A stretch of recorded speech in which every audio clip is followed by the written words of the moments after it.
3 words: collective bargaining agreement.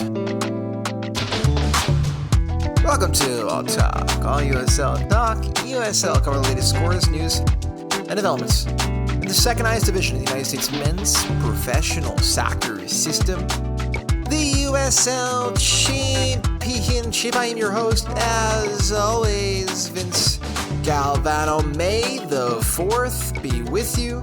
Happy Monday. That's right, May 4th, baby. Wow, oh wow. Ladies and gentlemen, this week it feels like the league is shifting beneath our feet. Those 3 words, I should add a 4th word, tentative agreement. We've got real movement on the USL Players Association agreement with the league, the kind of progress that could reshape what life looks like for players across the championship. At the same time, pressure is rising elsewhere. Guys, the coaching carousel has officially started, all for the wrong reasons, right? Forget about Cruz moving on for the right reasons, going to the MLS, broader horizons. Monterey Bay, Jordan Stewart, bye-bye. They make a huge change. Promotion, relegation, also on the horizon. You have to start to wonder, when it comes to results coming in the beginning of the season, the pressure is only going to increase over the next 2 seasons, because we talk more in depth about other clubs that find themselves at the bottom of the table, whether Eastern Conference, Western Conference. Poor starts now becoming more dangerous than ever.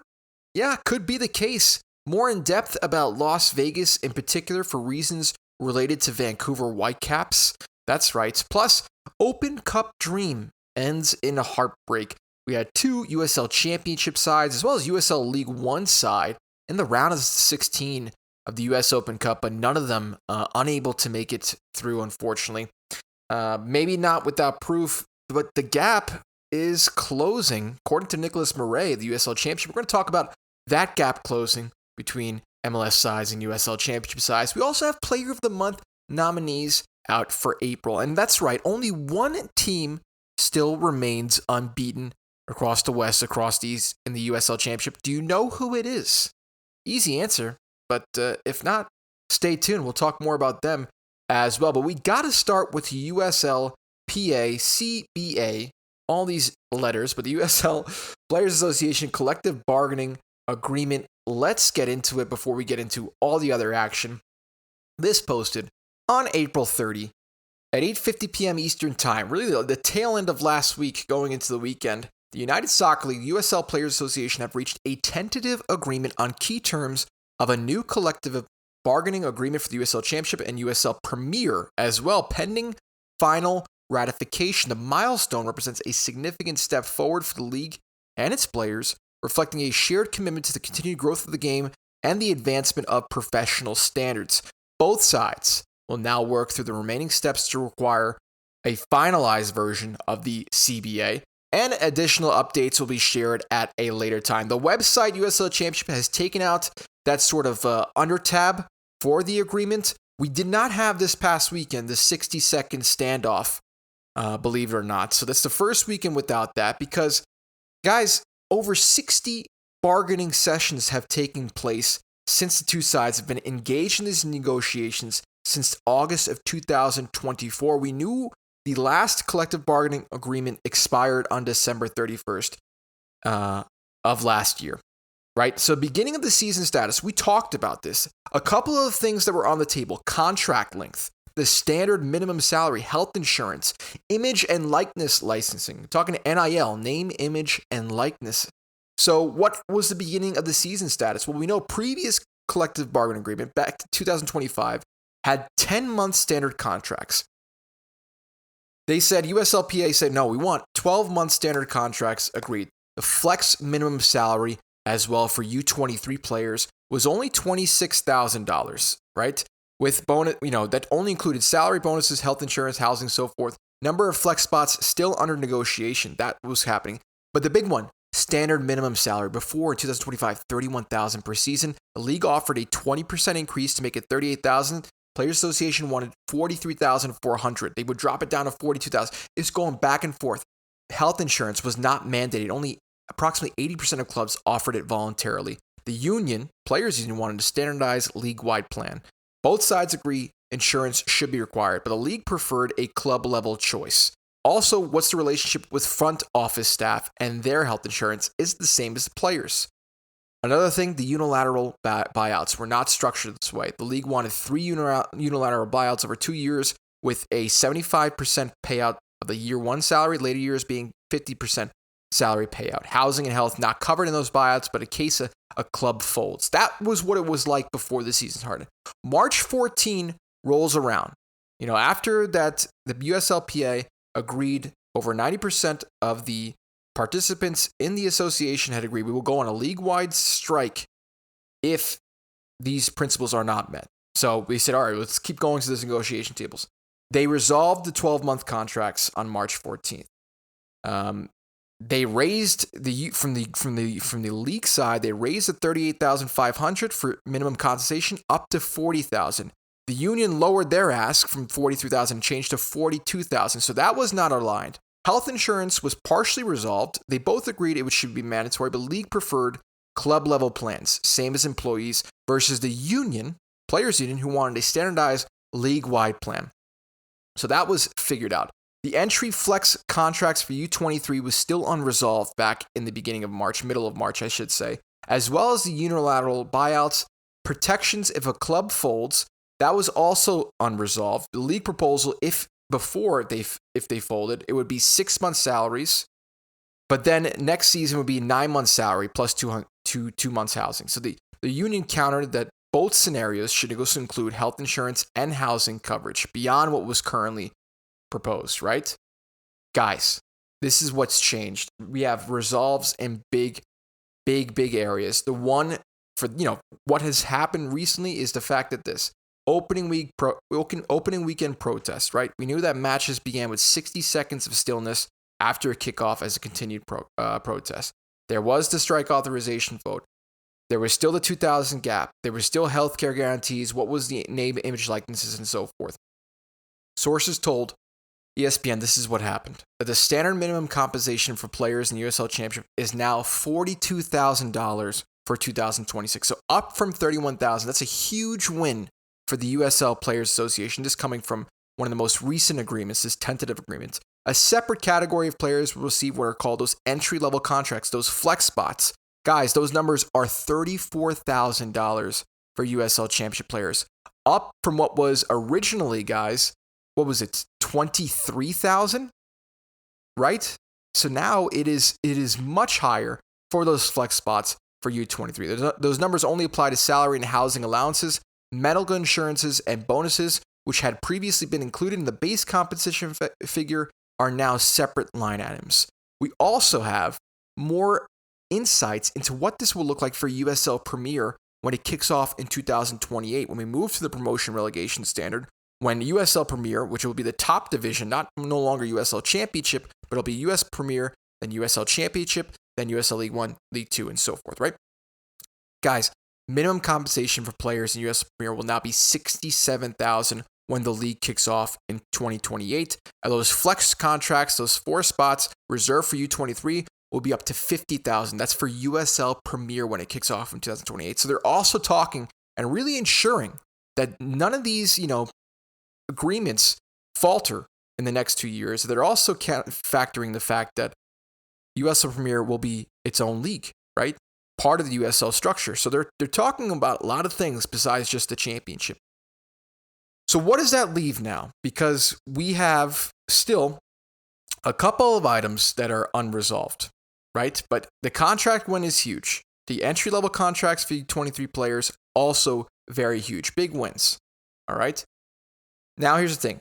Individual clubs now must offer players health insurance and will offer players the same health plan that is offered to the team's front office personnel. This was the approach that was preferred by the USL. There is a possibility the two sides can agree on a league-wide plan for players at a later date. If this happens, that will trigger the adding of an additional year to the CBA's length. Name, image, likeness rights haven't been completely ironed out yet, as this item will apply to other leagues besides the USL Championship, including USL League 1, USL Premier, the USL Super League with the women. So the plan is for the USL to make a contribution and then have individual clubs make a contribution to the name, image, likeness piece as well. I play eFootball. It has some of the new players in the game, but jerseys need to be updated at the moment when I'm playing on PlayStation. There's still the old ball from last year. Teams like Sporting Jacks, Brooklyn are not yet included. New players are included, but not all the not all the teams and not all the other items such as the league official equipment, such as the balls, right? And you have to consider that the fact that it was only $25,000 to the USLPA prior to this for the image and likeness. So the union has been asking for $600,000. The league offered an upheaval of $125,000. So still numbers on the table, what that will look like, they still have to figure that out. But the main item here, there is a tentative agreement now. There's for the CBA for players in the USL Championship. The two sides announced on April 30th. The new deal, once finalized, ratified by both parties, is set to last through 2030 with a trigger related to health insurance that could extend that collective bargaining agreement through 2031. So overall, real progress. When you look back at where things were at the start of the season, with the 1-minute protest, strike authorization, major gaps still on the table, it felt like this thing could drag into something much messier, as well as those ESPN headlines that happened around the kickoff of the season. But now, as we just turn into May, both sides have clearly moved. This league came up, the Players Association held firm on the core issues. The salary is much where they wanted it to be for flex spots, for standard compensation, so that's great.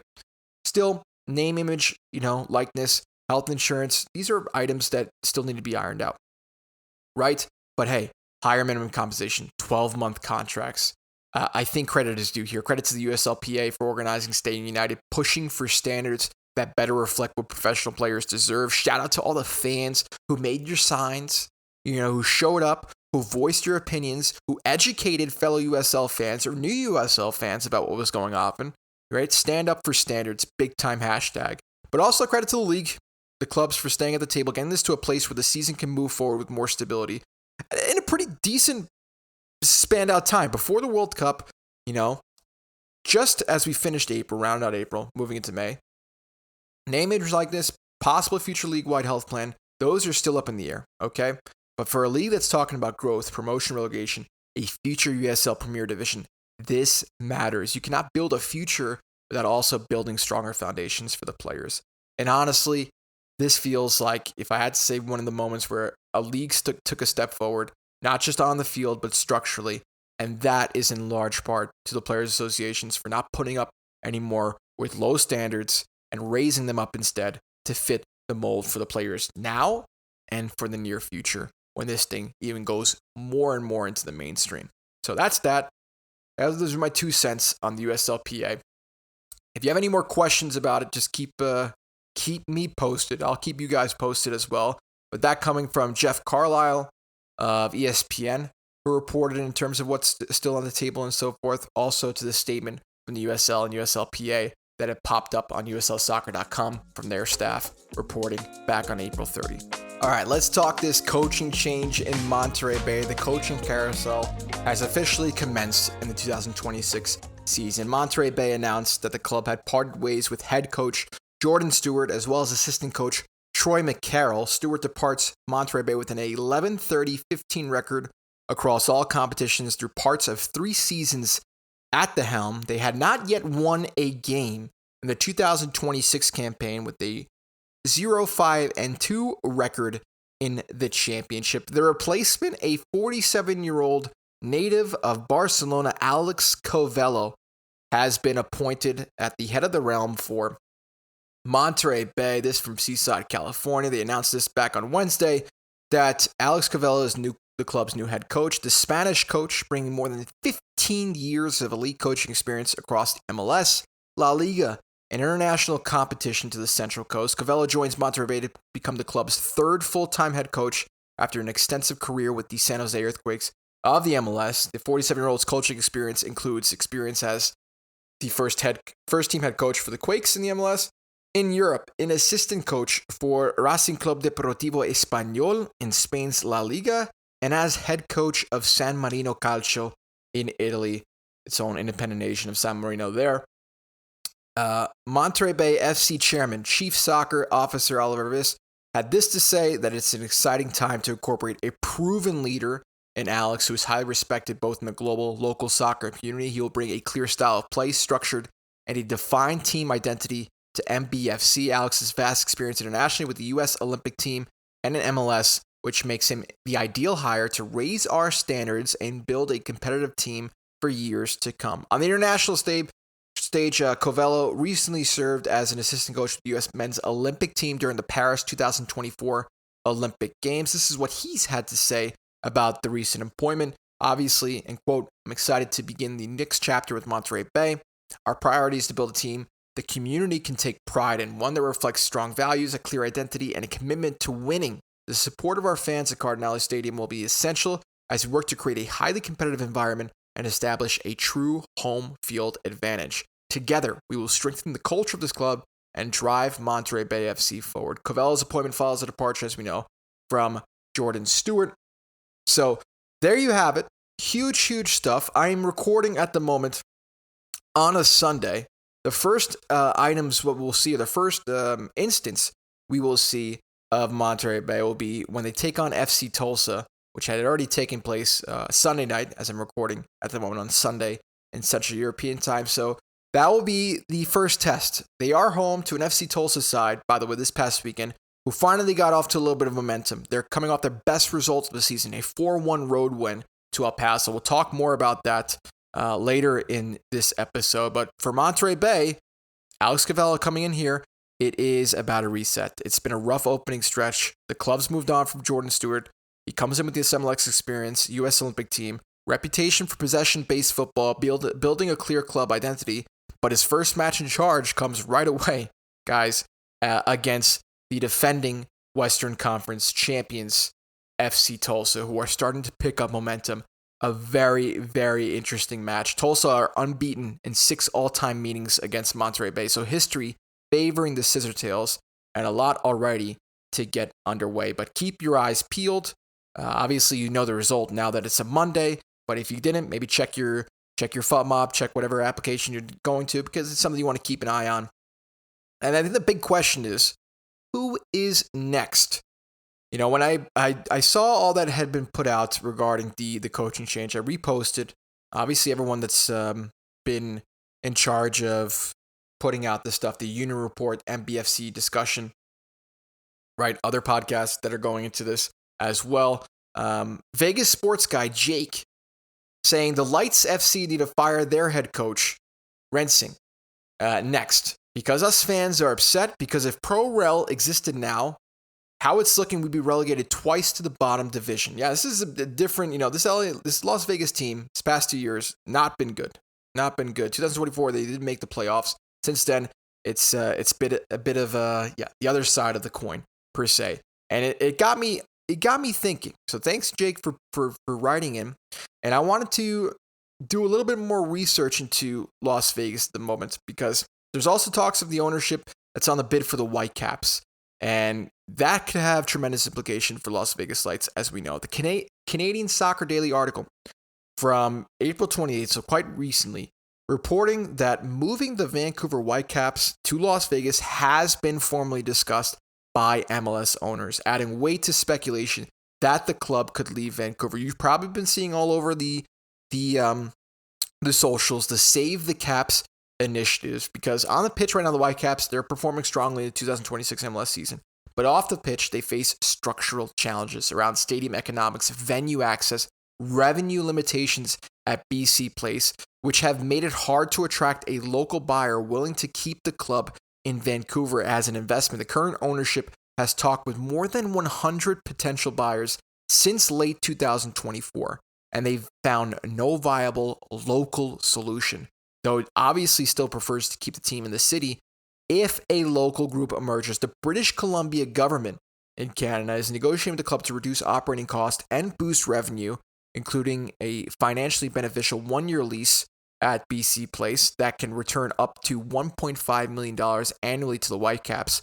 But the province has ruled out buying the franchise itself. So they're willing to inject it with some cash, but they don't want to take it over as an asset. Vancouver Mayor Ken Sim has publicly urged the ownership and provincial government to find a way to keep the team in Vancouver, while fans obviously has launched that hashtag Save the Caps movement to try to keep the club in the city. Obviously, that's MLS, but we talk here from the perspective of Las Vegas because timeline-wise, the article noted that the MLS owners did discuss a potential Whitecaps relocation to Las Vegas in an April 2026 meeting from last month, building on earlier franchise sale talks that began at the end of 2024. The club is currently under a one-year lease now at BC Place for the 2026 season, with long-term future uncertain beyond that. Plausibility-wise, it treats the move to Las Vegas as a possibility, but obviously not a done deal. It's just talks at the moment.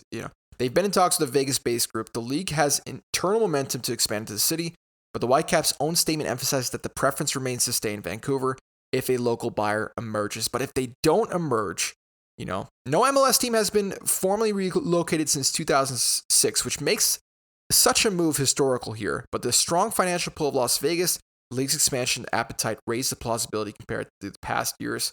That's Canadian Soccer Daily there, published on April 28th with the title, Whitecaps Move to Vegas Discussed by MLS Owners, Vancouver Mayor Pleads for BC Government Help. So this storyline, the reason I'm saying it feels real enough to pay attention to, but obviously not, we can't treat it as inevitable. These are just talks at the moment.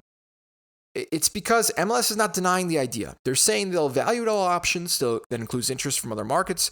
Vancouver's ownership has been looking for a buyer for more than a year. Over 100 parties they've been discussing with. The big issue isn't really the team on the field, it's a business model. BC Place, limited revenue control, schedule restrictions, not enough long-term financial stability, right? There was the debacle that happened with Messi not traveling to Vancouver. I think it was last year's campaign, even though the Sparks marketing material had said that he would be there, right? So Las Vegas becomes an interesting part because it's a growing sports market. MLS has been linked there before. And now it's possible top relocation candidate. So here's the USL piece. Las Vegas already has a professional soccer club in the championship with the Lights. So if MLS comes knocking, what happens there? Do the Lights become part of the MLS conversation? Do they get squeezed? Could they even be repositioned as an MLS Next Pro style feeder team if a new MLS side lands in Las Vegas? Or does USL use this as a moment to prove that it's already has a foothold in a market MLS wants?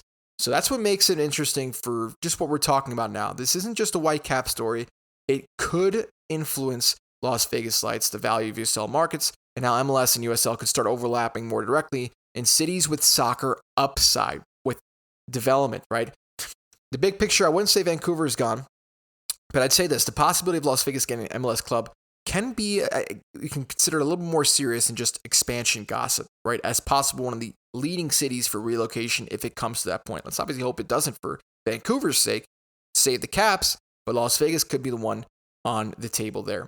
Cashman Field also on the way out. We have to realize that changes are happening in Las Vegas, not just in Vancouver, because the prospective stadium's location is, end quote, still to be determined. Jose Bautista, one of the owners for Las Vegas Lights, said that a number of sites are being considered. He said it was, quote, already in our plans to try and find a new venue that would lead us into the next stage in the future of the Las Vegas Lights in the community. Bautista mentioned that the sale of Cashman Center accelerated the team's timeline. The timing may prove beneficial after USL club owners approved the promotion relegation system. But Bautista said that he hopes, end quote, a new venue will also attract international fans, provide another space for friendlies and other soccer tournaments. Toyota Field, by the way, for San Antonio, will be hosting, talk about friendlies, Saudi Arabia against Senegal on June 9th, just an FYI. So that's when you build nice soccer parks around the country. What happens is they start to be used for friendly matches that include high-profile international teams or high-profile club teams. So you always have to consider that as a potential, nice part of the investment into its own ground.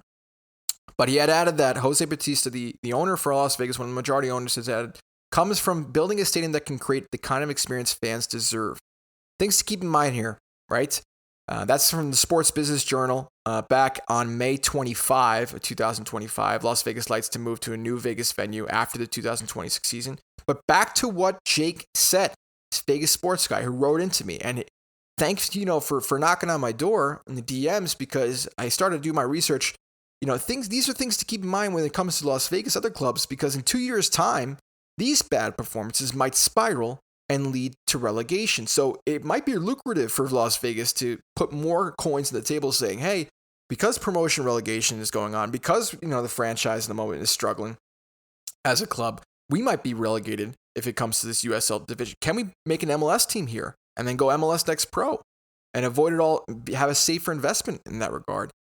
God, it's just fascinating. So keep that on the stove. Think about it. Keep it simmering. I'm sure that we'll get more of a feature story from major outlets as this situation develops with Vancouver. But 25 minutes into the pod, talking about two interesting stories. Obviously, the big one, USLPA. Sorry, three interesting stories. USLPA, coaching changes that happen, and this potential Las Vegas implications for the future. It's really early to tell for Las Vegas side of things, but look at the actions here. Still to be determined for prospective stadium's location. It seems like they're just waiting to see where the ball lands and take it from there. So keep it close, but obviously hoping that everything happens for the right reasons. And if Vancouver can maintain its MLS franchise, even better. Jake, thanks again for writing in. A shout out to all you fans out there, listeners. If you have things that I want to delve into more, that I maybe should be paying more attention to, hit me up in the DMs at TalkUSL across all socials, as well as you can always write to me at TalkUSLChampionship@gmail.com. The U.S. Open Cup round of 16, ladies and gentlemen. One thing I had failed to mention in the previous episode, I apologize for that. When you cover a league of 25 teams as well as 3 competitions, sometimes things just slip. I'm only one person, you're 2 hands, and only one mouth when it comes to the voice, right? But hey, this is what had happened. Big time. Talking about Colorado, talking about as well Lou City. They were in the round of 16 against respective MLS sides. For Colorado's sakes, it was the I-25 Derby. Colorado Rapids taking on Colorado Springs Switchbacks. For Louisville's sake, it was against Houston Dynamo. Both of these teams traveling to the MLS counterparts. The other one that traveled from USL side was USL League One side 1 Knoxville that had went to Columbus. But we'll talk more in depth about obviously the USL Championship, starting first with the match that took place at Dick's Sporting Goods Park in Colorado on Wednesday, April 29th. That night, 19,734 in attendance in Commerce City, Colorado for this one. Colorado Springs stepped into a tense Open Cup battle against the Rapids. They nearly struck early, but it was the Rapids who created the first real danger, with Rafael Navarro slipping through only to see his effort drift wide. The hosts then took control midway through the first half. Manyoma finished a sharp move to put the Rapids in front. The Switchbacks responded well, though. And from a set piece, Adrian Perez's delivery caused chaos before Brennan Creek pounced from close range to bring things level in the 34th minute, and it would keep level going into halftime. The second half, things tightened. Both sides trading chances. Unable to pull ahead, Colorado Springs gained a numerical edge later after Cozy Thompson of the Rapids was sent off in the 78th minute. Still, the Rapids found a moment in extra time. This game would go into extra time as Georgi Minonugu gotten behind to restore their advantage in the 115th minute. Just when it looked done, a late handball gave the Switchbacks one last chance, and Corey Bennett calmly stepped up in the 120th minute to level the match from the penalty kick spot and send the match subsequently to penalties. The shootout turned chaotic. I mean, it was a long shootout. It started with Corey Bennett himself again stepping up twice as nice. Guys, he gives Colorado the Switchbacks. I gotta say, there's 2 Colorados. So I guess Switchbacks versus Rapids. Gives the Switchbacks the lead, converts the penalty with a right-footed shot to the top left corner. Then Rafael Navarro, who already got a goal, gets his second in the penalty kick shootout, we can say, right? Boom, 1-1 tied. Juan Tejada steps up. He makes sure to seal the deal from the spot. 2-1 to the Switchbacks. It goes 2-2. Rob Holding levels it for the Rapids. Then our first miss. Penalty save, Sam Williams from the Switchbacks. Shot saved in the bottom left corner by Hansen. Then Harrington steps up for the Rapids. He increases the lead to 3-2. Gets the first lead for the Rapids. Then Maple step up, the new signing for New Mexico. He makes sure to convert the penalty. We're back at 3-3. It goes now to Rapids court. They make it 4-3 from Sealy. Tyrick McGee steps up for the Switchbacks. He has to score. Otherwise, no bueno. McGee seals it. Then Herrera gets a yellow card for delaying the game and so forth. It goes to goal scorer Minonugu, and he misses it. Guys, we have a chance to level it up for switchbacks. Patrick Brenner, though, hits the right post. It then goes to Atencio, who, for the Rapids, has his shot saved by Herrera. Goes to Feldberg. Then his shot is saved by Hansen. And then finally, in what was the umpteenth penalty kick, it is Rosenberry, Rapids' favor, who then seals the deal. It was craziness. I mean, Christian Herrera produced a key save to keep Springs alive, the Switchbacks alive. Switchback had multiple chances to seize control. They couldn't take them. In the 7th round, that's how far it went. Rapids finally held their nerve. So last gasp, lifeline, shootout pain though. Switchbacks fall after a relentless fight to the Rapids, and they bow out in the round of 16. Tactically, the Switchbacks grew into the match late, especially after going a man up, obviously.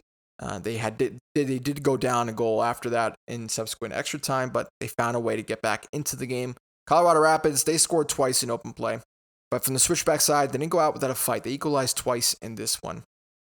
That's from USL Championship.com staff. I should mention that it was put out, Switchbacks FC President Brad Estes had said to our supporters, I don't really have words to encapsulate it, but something changed in our club last night. It was palpable.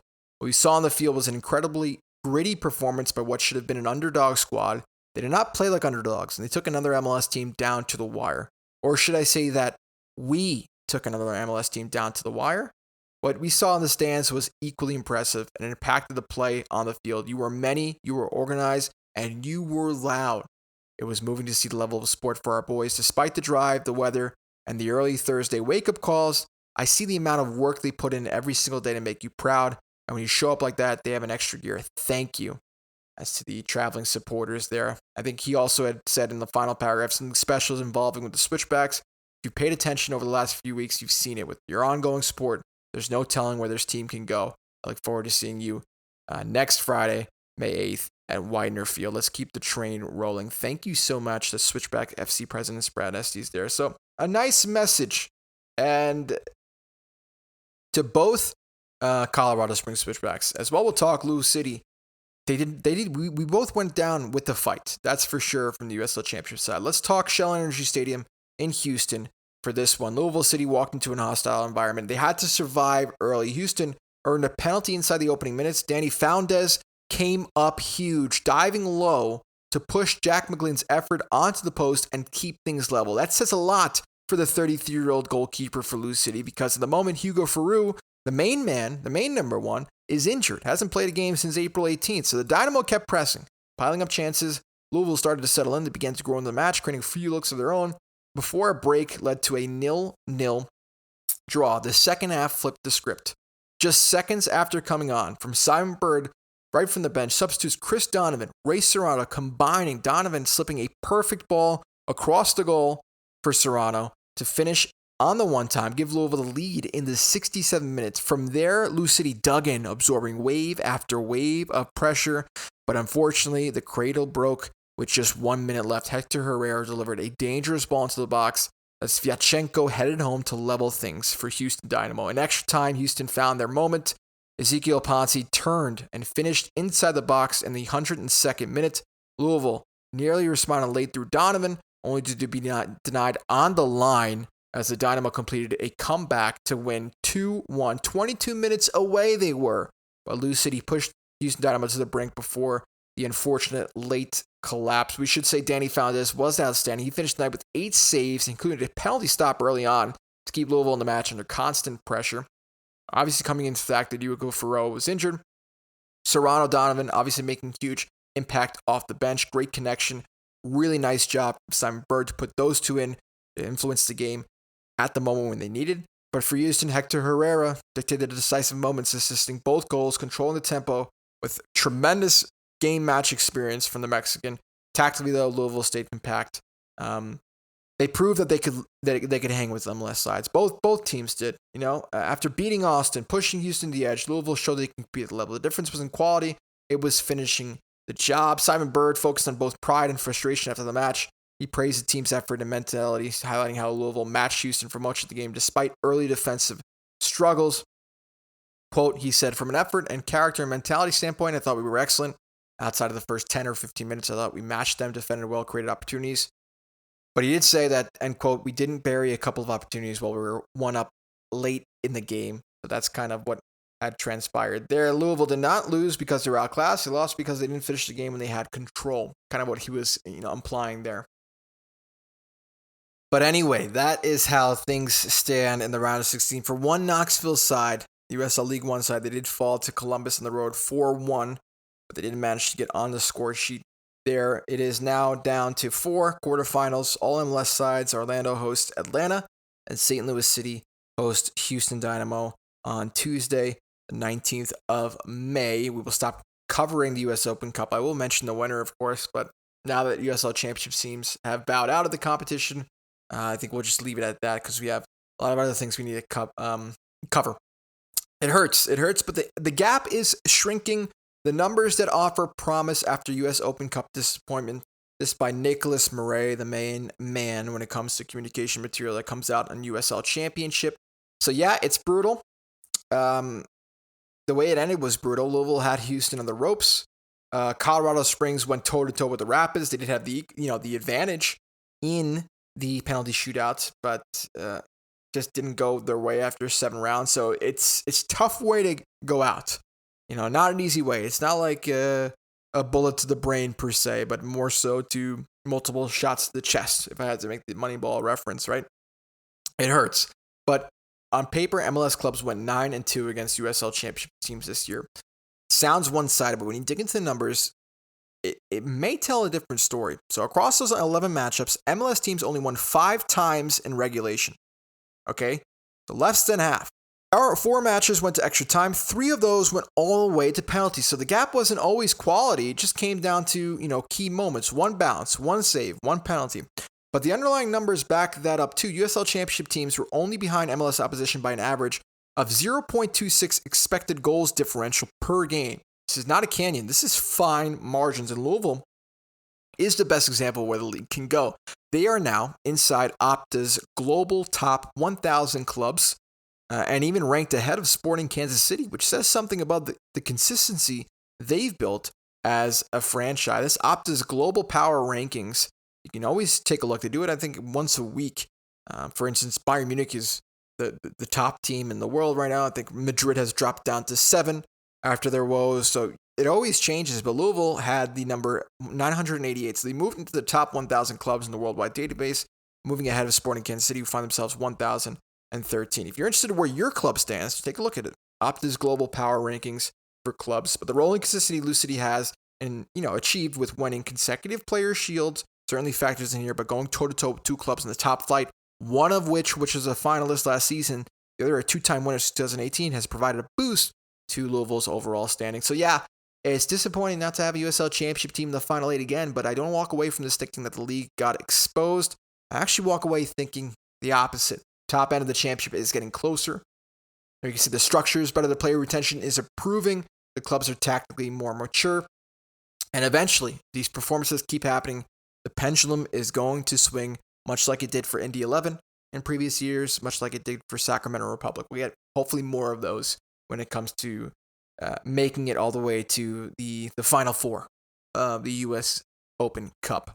The Open Cup has ended, but evidence is still there. USL Championship teams can compete with the MLS. Hopefully, next year, we'll learn how to finish the job. Nicholas Murray, the USLChampionship.com with the coverage there. It's a long episode. I can't believe I'm already 39 minutes in, and we haven't even touched what's ongoing at the moment in the championship. So I'll be quite quick with the game summaries from this past week, but we still have to talk about the USL Player of the Month in April, ladies and gentlemen. This one, presented by Konami, as we know, eFootball. 4 contenders. The vote had concluded yesterday. You'll find out about the winner come this Thursday, May 7. But here are your 4 candidates at the moment. Isan Sako of Phoenix Rising. The French forward recorded 4 goals in 3 league appearances in the month of April, averaging a goal every 56.3 minutes. Marcus Anderson of Brooklyn FC, the 22-year-old, recorded 2 goals, 2 assists in 2 league appearances, averaging a goal contribution every 43.8 minutes. Wolfgang Prentice from Oakland Roots, the 26-year-old, recorded 2 goals, 2 assists in 3 league appearances, averaging a goal contribution every 63.8 minutes, or recording 2 shots, a 100% shooting accuracy rate, and 5 chances created overall. The last one on the list, a Switchbacks player, Corey Bennett, the Jamaican, recorded 3 goals and 2 league appearances for the Switchbacks, averaging a goal every 60 minutes while recording 10 shots, and a shooting percentage accuracy rate of 67 approximately percent.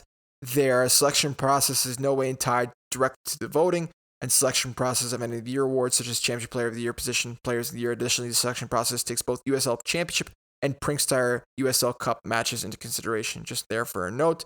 Obviously, we know the fan vote comprises a majority, 51% of the poll, but you also have the technical committee, who has 25% of the weighted average, as well as the USL National Media Panels, 24% of the poll. At the moment, when voting, this is how it looks. Isan Sako for Phoenix Rising leading the fan voting with 54% majority. Behind him is Wolfgang Prentice with 32%, and then it falls to 11% of Colorado Springs Switchbacks.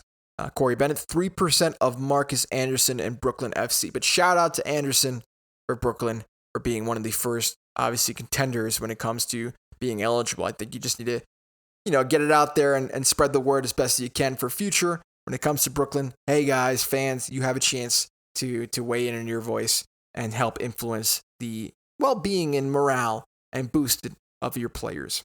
Before we get into what the matches were of the weekend, guys, we had a USL Cup match take place midweek. It was Miami, or I should say from last time, I don't know, when was the official day of the game? Wednesday night. Yeah, Wednesday night. So Miami FC took on FC Naples. They scored 3 goals in an 8-minute span of the first half, throwing a 4-1 victory at Pitbull Stadium in Group 7 of the Prinkstires USL Cup.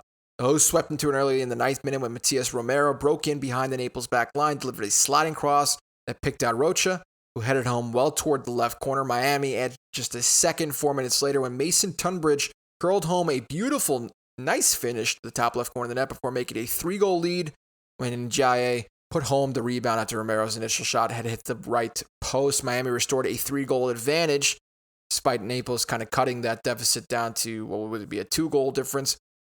Well, the Carousel international Yurian Locadia gave that 3-goal advantage 10 minutes into the second half, heading home a free kick from Tommy Mustone to the top right corner of the net. But in the aftermath, both Locadia and FC Naples Hudson Gay were both sent off following an altercation between the two players. But Miami, at the moment, from 2 games, 2 wins in Group 7. They were one of the only teams that had to play back-to-back games in the USL Cup, just the way the schedule panned out for them. But they are in a great position, +4 in the goal differential, 5 goals scored from 2.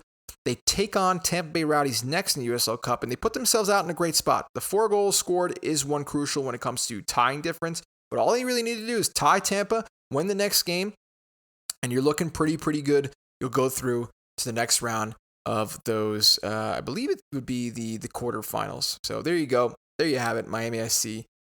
Big shout out to Rocha as well as Locadia. We'll talk more about Locadia later. The latest game, Miami took on Brooklyn over the weekend. Fans' choice goal of the week for Week 7.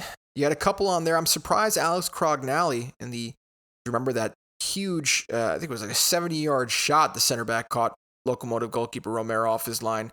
The line drive from his own half only received 3% of the vote from the Copa Tejas in that match back on April 18th. We also had Adrian Perez, Colorado versus Monterey Bay. And we also had Beto Avila. I think I'll put late here. I might have already talked about this. I gotta see. But if not, yeah, I think we did, but I don't recall. But anyway, it was Edward Keitsa in Indiana taking on Birmingham. I should say that because, yeah, I think we did cover this. Sorry, my apologies on the notes there. We had USL Cup last week. But again, Edward Keitsa had won that back on the 19th, of April in the match against Indiana. My apologies. There's so much to keep track of, but we also had more midweek action, not just for the USL Cup, but also the USL Championship. It was El Paso taking on a Tulsa side, and this one turned early. It was at Southwest University Park. Just 11 minutes in, Gabby Torres shown a straight red card, leaving El Paso more than 80 minutes to play the entire match pretty much down a man. Still, the first half did stay competitive. Right before the break throw, it was Kosevsky who picked out Remy Cabral in the box, and Cabral headed home in stoppage time to send FC Tulsa into a halftime lead of 1-0. El Paso came out with the real fight after the restart, after the break. 57-minute Alex Mendez converted from the penalty spot to bring the Locos level and briefly shift the energy back towards the host in their home, but that response lasted barely a minute. Cabral struck again almost immediately, finishing off a delivery from Ian Carlos Sousa Daniel to restore Tulsa's lead and complete his brace. From there, Tulsa took control. Substitute Khalil Ahmedkar helped put out the game of reaching the 73rd minute, serving a ball into the 6-yard box for Nelson Pierre to head in his first league goal of the season. Then Ahmedkar added one of his own, bridging the defender, finishing from another Kosevsky setup to seal a 4-1 road win for FC Tulsa. But they were relentless when it came to putting crosses into the box, heading across the box, setting up the easy tap-ins and so forth. 10-man, El Paso couldn't hold on. Tulsa punished them. And man, oh man, Reby Cabral was the standout, scoring twice, becoming the first Tulsa player with multiple goals in a match this season. His brace took him to 3 regular season goals and 5 across all competitions, both team highs. Could be already an early shout-out for Player of the Month in May if he keeps up the form. Kosevsky also deserves a big mention. He assisted Cabral's opener as well as Ahmedkar's late goal, becoming the first Tulsa player of the season with multiple assists in the match. But from El Paso's side, Alex Mendez scored his 3rd goal of the season, all from set pieces. El Paso did concede, unfortunately, a regular season high of 4 goals, their 3rd red card of the season.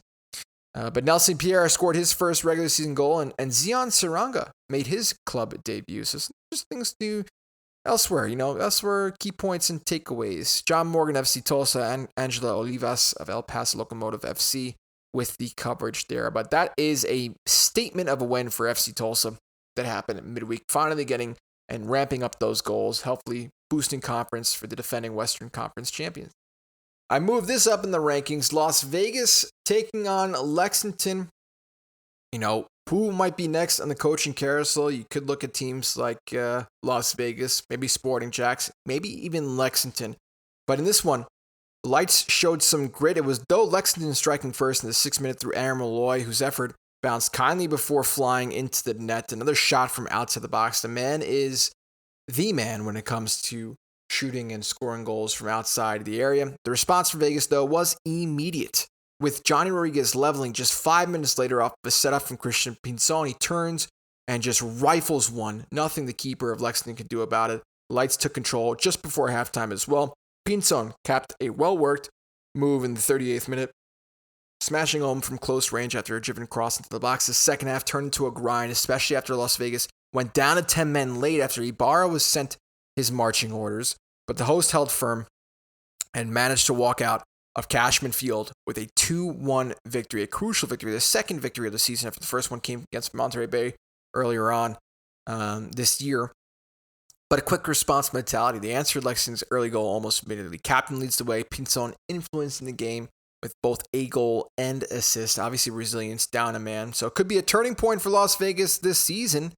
It was about the way they got it, responding to adversity, taking some chances efficiently, grinding it out with 10 men, showing a level of maturity that has not always been there, especially in last year going into this one. But hey, it might be a turning point here. Hold your horses. We'll keep them also in terms of our tabs. We also had some tremendous games, big goals scored, some back and forth action, some late drama as well. Sacramento taking on OC, then we'll talk San Antonio against Colorado, but Sacramento taking on OC, it always has the ingredients, this one, when it comes to these two. We can definitely say rivals, quite close, right? Sacramento and Orange County in the same state and so forth, this derby. Orange County had their first major chance in the 11th minute when Liam McKinnon stepped up from the penalty spot, but Danny Vitiello went full stretch to push the attempt wide for his second penalty save of the season. But Orange County still managed to find the opener and find the back of the net first. Stephen Kelly collected a clear corner in the 22nd minute and curled a low shot into the corner to put the visitors in front. Sacramento started to build momentum from there, though. Ryan Spalding nearly answered with a one-time effort that crashed off the crossbar, and the hosts kept pushing until the 57th minute when Jack Gurr delivered from the right, and Arturo Rodriguez battled through contact to head home his first goal for Republic FC. Orange County, though, responded again in the 73rd minute, not even 20 minutes later, when debutant Brandon Cambridge whipping across for Yaniv Benzini, who flicked his header into the net.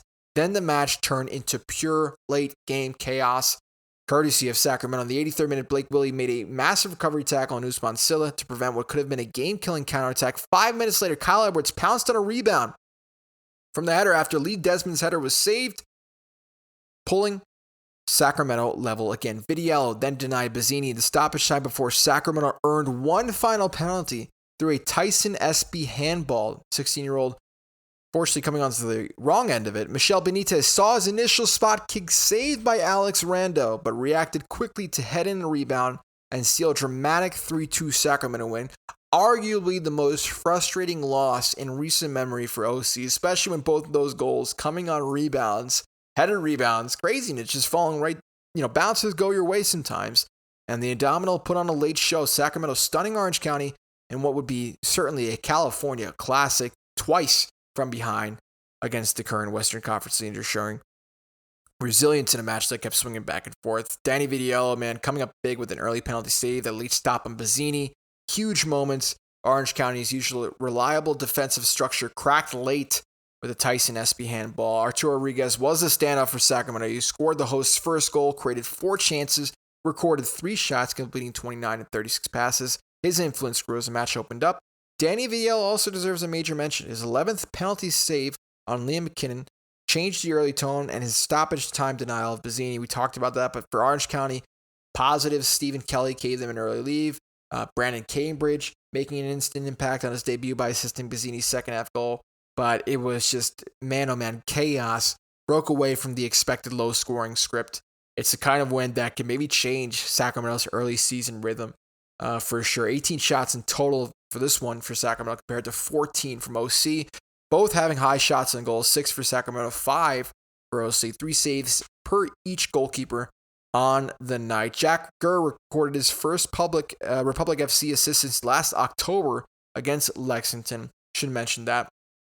And I mean, for Orange County, they entered the match top of the Western Conference with only 3 goals conceded, and conceding 3 in one match here against Sacramento. USLChange.com staff, Gracio Butler, as well as Orange County SC Communications, the sources there. What a classic, though. Man, oh man, back and forth. Love it to see it for the neutral. Tough to see it if you're OC. Great to see it if you are for Sacramento. Let's talk about San Antonio taking on Colorado Springs Switchbacks. A Colorado side that's just been scoring nonstop as of late, but that can always be matched when it comes to San Antonio, especially if key player Jorge Hernandez has a good solid matchup. So here it is. It started the matchup with purpose. Colorado, they pressed San Antonio into some mistakes. The pressure paid off in the 25th minute when Yosuke Hanya jumped on a loose pass from goalkeeper Petruni inside his own box and calmly finished to put the Switchbacks in front. Colorado has been one of the teams that have been pressing relentless so far this season. Should also mention that. Really high energy. A lot of players on the treadmill there. So San Antonio, though, responded 9 minutes later. Christian Perano playing Jorge Hernandez at the right channel before Hernandez ripped a finish to the near post to bring the game level. It went into halftime level as well. The Switchbacks came out flying after halftime, only needed 45 seconds to regain the lead. It was Sadam Mazareko, who won possession high, drove toward the goal and hit a low effort from distance that slipped past Petruni into the corner. San Antonio did keep pushing. In the 83rd minute, Hernandez produced another moment of quality, curling a beautiful strike from outside the box into the left corner for his second goal of the night. Then came the chaos in stoppage time. Alex Crognali appeared to have won it for San Antonio, following up a saved effort and hammering home from distance in the 90th plus 7th minute. But Colorado Springs had one more answer off the late corner. Tyrek McGee delivered into the box. Brennan Creek kept the play alive. The ball deflected off Kurt Kalov into the net in the 90th plus 10th. After all of that, San Antonio and Colorado walked away with a wild 3-3 draw. Stoppage time madness at Toyota Field as Switchbacks refused to go away without something. And the high pressure caused some real problems, directly leading to Yosuke Hanya's opener and helping set the tone early. Man-to-man, goalkeeping mistakes, deflections shaped the result. Petruni involved in some multiple key moments on an uneven night, we should say. But Christian Perano adding another assist now leads the USL Championship with 4 assists. Akeem O'Connor-Ward also recorded his first assist of the season on Hernandez's second goal. Brennan Creek played the decisive role late for Colorado. Mazareka again showing his ability to impact games with pressure, direct running, and end product. San Antonio defender Mitchell Tainter highlighted Colorado Springs' aggressive pressing as a major issue early, saying it The first half, it made it, end quote, more hectic, end quote, and stopped SAFC from finding the rhythm. San Antonio just, adjusted a bit better after halftime, but the game just never really fully settled. So, I mean, San Antonio moving now 4-1-4 with 16 points. It took over first place in the Western Conference standings. Still remain unbeaten at home against Colorado with a 10-0-4 record at Toyota Field. Alex Crognali also now has 3 goals this season. But for Colorado Spring Switchbacks, they scored through, obviously, Hanya. He was the man of the match for Colorado this time around. Assistant coach Freddie Herrera focused on San Antonio's response and mentality. Mitchell Tainter was honest about Colorado Springs' press. And Thiago Suarez echoed the idea, saying San Antonio's response after falling behind was just something to be proud of, while also admitting there was controllable moments that the team let slip up in this one.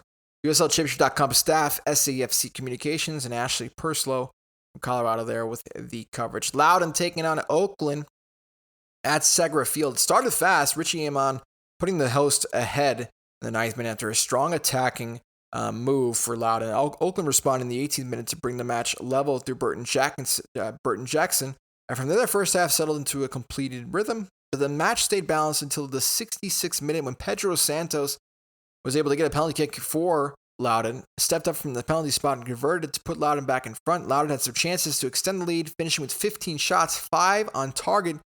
But man, oh man, they couldn't fully close the door. That proved costly in stoppage time. Oakland finding a 92nd minute equalizer through Wilson to leave Loudoun with a frustrating 2-2 draw. Loudoun letting it slip after a strong home performance. Set pieces, late game management remain key areas for Loudoun to clean up, we could say. And Oakland's late equalizer punishing Loudoun's inability to defend in the box in the final moments. Definitely apparent there. From a coaching standpoint, Anthony Limbrick felt the overall performance was strong against a well-organized Oakland side, but pointed directly to the 2 conceded goals as a frustration, one from a set play, one late, when Loudoun needed to defend the box a bit better. Also from Loudoun's side, Kwame Awua tied Giannis Learmans for 5th all-time in Loudoun United appearances across all competitions with 86, so congratulations to Kwame there. Defender Nian Jabir was a little bit more direct, saying Loudoun needed to be more clinical and should have put the game away before Oakland's late response. So tough matchup there for Loudoun, but good perseverance from Oakland's side, we have to mention there. Connor Rutz rising as Detroit holding off Lou City in an Eastern Conference clash. Detroit just threatened it past the half-an-hour mark when Darren Smith's shot from left side of the penalty area was cleared off the line by Amadou Dia, but the host took the lead in the 30th minute when Yamazaki's shot of a low cross from the left caromed into the center of the penalty area, deflected in off Carlos Mogel Jr. as he attempted to clear inside the 6-yard area. Louisville responded just before halftime through Jansen Wilson. He curled a precise free kick into the top corner to level things heading into the break.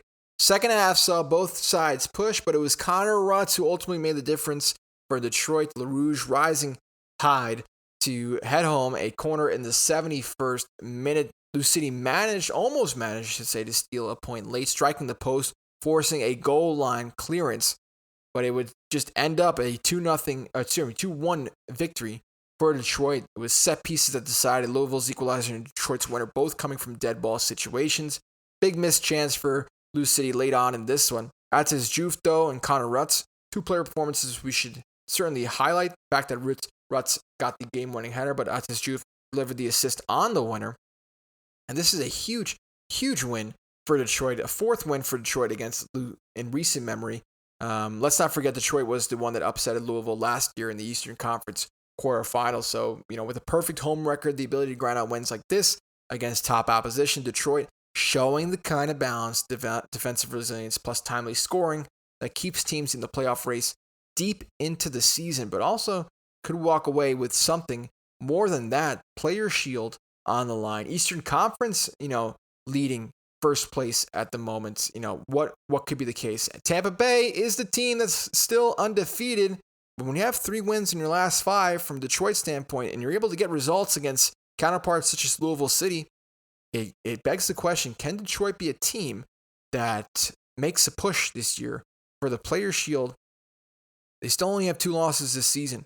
Only conceded 5 goals this season, so something to keep in mind there, because when you win games like that and you make a home fortress, that's when things start tilting in your favor. Sporting Jacks, unfortunately, cannot get anything tilting in their favor Charleston Battery made a quick work of Sporting Club Jacksonville. A 4-0 home win, match tilting heavily after Tyshawn Rose was sent off in the 18th minute for denying Malik Foster a goal-scoring opportunity. That's really settled it there, similar to Tulsa and El Paso.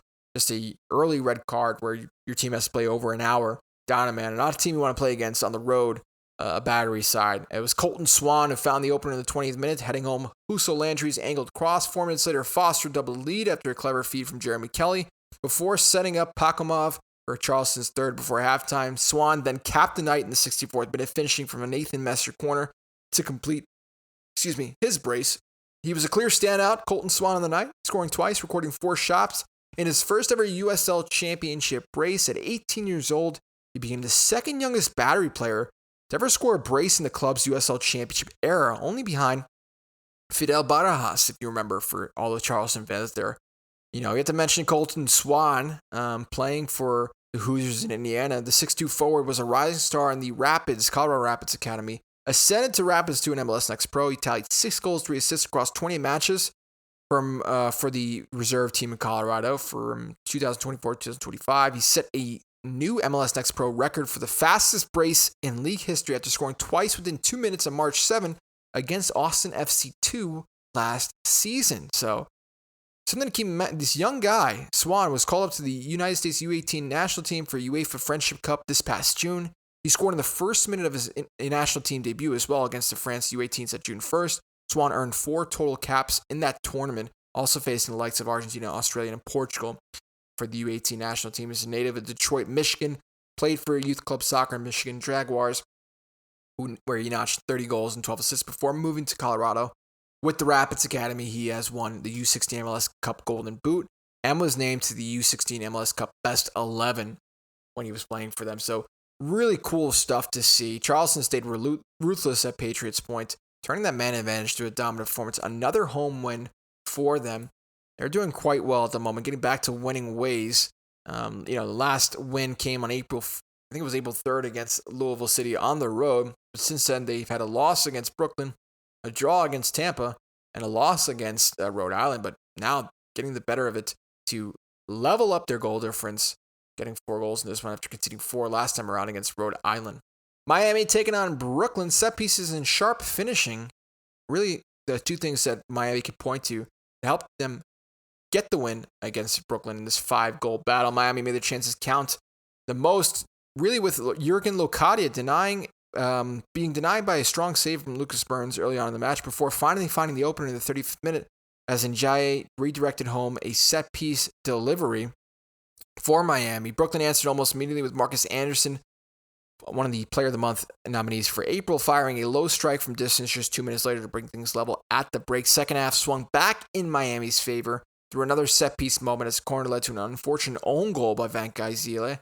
Miami extended the lead in the 71st minute when Carousel International Locadia arrived at the back post to finish a well-worked move. Brooklyn refused to go away, though. They pulled one back through a brilliant strike from Stojanovic in the 70th minute, pushed hard late, but Miami held on to secure a statement 3-2 victory. Jurgen Locadia being an impact here, scoring the winning goal, creating problems throughout, and was unlucky not to have more after an early denied effort, but he has, at the moment, 2 goals and 2 assists in his past 3 matches. We should mention 2 of the last 3 matches, obviously not including Brooklyn, came in the USL Cup against Sporting Jacks and FC Naples, only playing 56 minutes in the FC Naples match, obviously being sent off, but the fact is, hey, Brooklyn, Sporting Jacks as well, getting on the board, goal contributions when we come to it. Marcus Anderson for Brooklyn side of things, he's been a player on form, arguably Brooklyn's best player of the season so far. Obviously, you talk about Obregon Jr. too, but he took his goal confidently from range, provided a spark in transition, but too little for Brooklyn in their visit to Miami. Miami, 3 goals, 3 points. We say it all the time. Pittsburgh taking on Phoenix at FNB Stadium. That's right.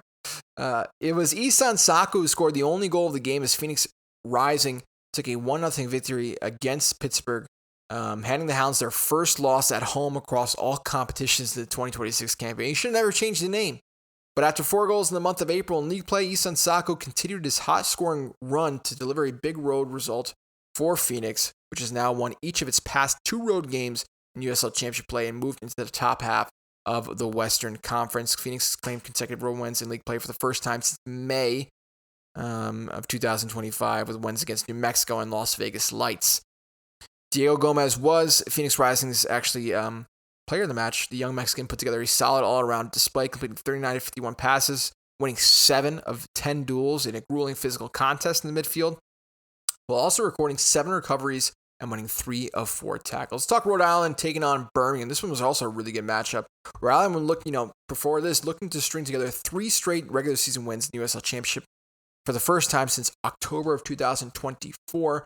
Rhode Island started brightly here, but were undone by efficiency really early on, as the visitors struck early in the 3rd minute through Sebastian Tregarthen, capitalizing on a quick attack and move. Rhode Island did respond well, dominating possession and chances before Leo Alfonso found the equalizer in the 17th minute with a composed finish inside the box. Clay Holstad with the assist there. Despite control most of the first half, the hosts couldn't turn pressure into a lead before halftime. Then the second half flipped quickly. Just like they did in the first half, Birmingham regained the lead and scoring early on, just minutes after the restart.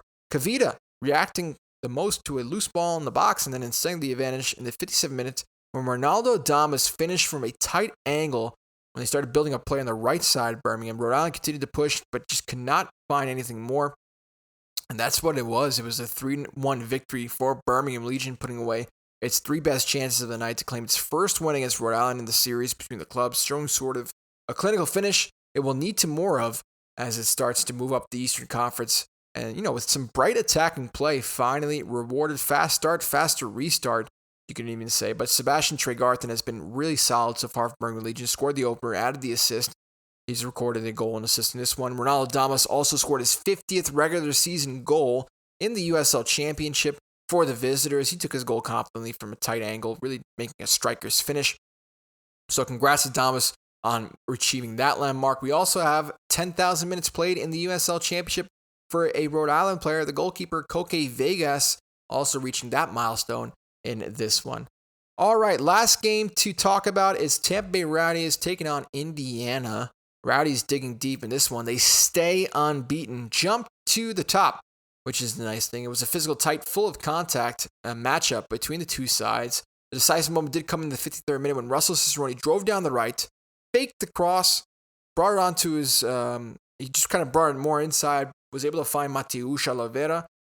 Mateusz just receives the ball. Oliveira just cushioning with his left and then just absolutely ripping a shot from inside of the box. Nothing Eric Dick could do about that one. And he tried to push back to get it, back into it, but Tampa Bay held firm to secure its 5th shutout of the season. Russell Cicerone's assist was his 30th regular season assist in the USL Championship, while Oliveira now has a goal contribution in 3 straight appearances. But we should shout out the goalkeeper, Jamali Waite, who was huge for the Rowdies, finishing with 4 saves, commanding his box, a lot of high claims for Indy's crosses. Clean sheet was Tampa Bay's 5th this season, we should say. 30th regular season shutout of Waite's career as well. So a lot of 30s on the mark when it comes to assists or when it comes to clean sheets. Congrats to Tampa Bay. They are still the only team left undefeated. So let's see what happens. Like I said, I'm recording on a Sunday here, so we don't know what takes place between Monterey Bay and Tulsa. But I should say Remy Cabral is Tulsa's hottest attacker right now. Wesley Leggett, on the other hand, is one of the best players Monterey Bay has to show for so far this season. What will happen there? I'm excited to cover that matchup once we record it next time around. Let's just quickly talk about the table and then preview the next matches ahead, since we're already at hour 10 minutes. Can't believe it that we were this far. If you're still with us, by the way, listening, you are a true OG. Just want to shout you out for making it all the way to the end. But more importantly, let's talk about this Eastern and Western Conference table. Starting first with San Antonio after that tremendous 3-3 draw against Colorado. They still managed to stay on top of the Western Conference with 16 points, but they do have 9 games played, some of the most games played across all the championship. Right behind them in terms of games played, well, tied with them, is Orange County. Orange County had 15 points from 9 games played. They sit themselves second in the Western Conference, 1 point behind San Antonio. Then, with 7 matches played, 13 points, it is El Paso in 3rd place. Tied with points in them is Oakland Roots and Sacramento, but Oakland and Sacramento have 8 games played, so El Paso with a game in hand. Right behind them, top half of the Western table, is Phoenix Rising. They're on 3 wins in a row, by the way. One of the only USL championships teams at the moment that much in form, we could say. Colorado Springs Fish-Backs in 7th with 9 points, tied with Tulsa, both having 7 games apiece. Then, outside the playoff zone, Las Vegas Lights, despite the second one in the season, find themselves just 1 point outside that spot. Then it's Lexington, New Mexico, and Monterey Bay at the bottom. Lexington with 6 points from 8 matches. New Mexico with 6 points from 5 matches. I should mention New Mexico has the least amount of games played so far in the championship. Their next match is a big one. It is the rivalry match between themselves and El Paso. Monterey Bay, we'll see what happens with FC Tulsa. But at the moment, on a Sunday recording before their match, they do not have a win yet this season. Only 2 points from 7 matches at the bottom of the Western Conference. Eastern Conference, we'll start with the bottom. It is Sporting Jacks, also still searching for their first win of the season. 7 losses, only 1 draw. Sit with 1 point at the bottom, the worst team in the championship for both sides. Loudoun United could have got the win against Oakland, but conceded that late one from Peter Wilson. They find themselves still without a win as well. 5 points from their opening 7, 4 draws in a row. They're soon becoming the draw kings, but for all the wrong reasons. Brooklyn at the moment, 11th place in the Eastern Conference, 2 wins to the good, 5 losses though. Back to losing ways, we should say. They take on Loudoun next. That'll be a very good matchup, but they have 7 points from 8 matches played in 11th place. 8 points in 10th place is Rhode Island. 9 points tied in 8th and 9th is Birmingham at 8th. Indiana in 9th place. 7th place it goes to Pittsburgh Riverhounds, the defending champions. From 8 matches played with 10 points.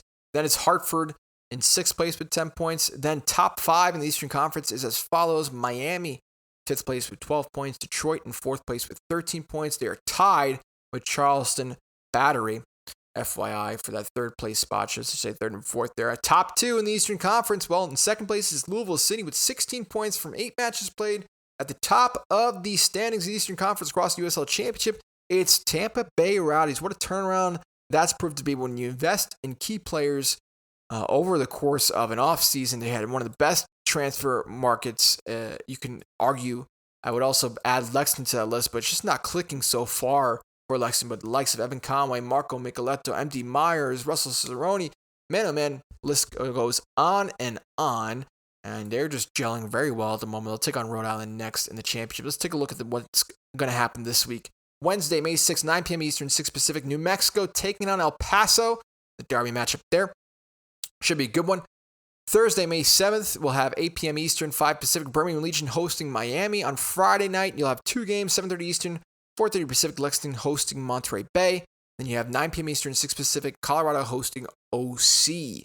Saturday, May 9th, Saturday for the boys, Saturday for the USL Championship. A lot of matches taking place in 7 p.m. Eastern, 4 Pacific. 4 matches to be precise. Louisville host Pittsburgh Riverhounds on Saturday, May 9th. At that time, we also have Hartford Athletic taking on Detroit City, Brooklyn hosting Loudoun, and Indy 11 hosting Sporting Jacks. Then, this is how things get interesting. 7:30 Eastern, 4:30 Pacific. Rhode Island will host Tampa Bay Rowdies. New Mexico will host Las Vegas Lights at 9 p.m. Eastern, 6 Pacific. Then 2 games at 10 p.m. Eastern, 7 Pacific. Phoenix Rising hosting San Antonio, and Oakland Roots hosting El Paso. And I will cap off what would be one of the longest episodes so far this season for all the right reasons. We had so much to discuss. I'm loving the research. If you made it this far, I have some exciting news to share for you as well. We are gearing up for the 2nd ever player interview that will be happening with an Eastern Conference side. Hopefully, I just touch wood here. It's one of the new franchises that come into play. Could it be Brooklyn? Could it be Jacks? Well, soon you'll find out who it is. I'll look forward to sharing that information. We're just looking at the logistics. I was contacted about it. Very excited. So hopefully we record this week or maybe next week. And we'll see what happens. But I'm excited for the 2nd player interview to take place. Guys, thanks as always for listening. You know where to find me, man. Talk USL is everywhere podcasts are playing. Leave a review if you haven't so far already. Most importantly, best of all, have a great week for what's ahead. Stay healthy, stay positive, and we'll talk next time. Peace and love.